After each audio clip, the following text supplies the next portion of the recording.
Wall Street's massive sell-off on Friday plunged the Dow into a bear market as investors appear resigned to the fact that the Fed has abandoned hopes for a soft landing, and will continue to aggressively raise interest rates to fight inflation, even if it means a deeper recession.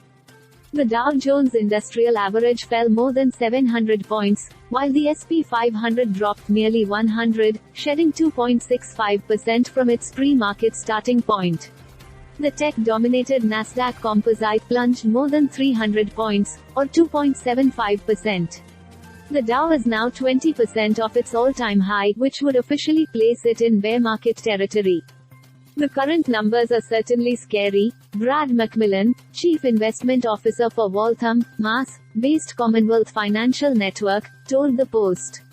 And there is, in truth, a lot to worry about. The markets were rattled by the Fed's recent 75 basis points hike as well as the precipitous decline of the British pound against the US dollar. The United Kingdom's new Prime Minister, Liz Truss, spooked global investors Friday when her Chancellor of the Exchequer, Kwasi Kwarteng, announced that the government would pursue tax cuts and more borrowing in an attempt to lift the British economy out of its doldrums. The announcement sent stocks, bonds and the British pound tumbling, stoking fears of a global recession.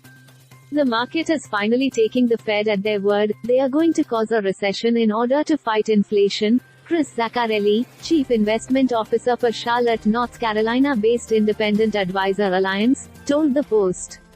This is bad news for financial markets and worse news for workers and the economy. Zaccarelli said, things will get worse before they get better, but they will get better eventually.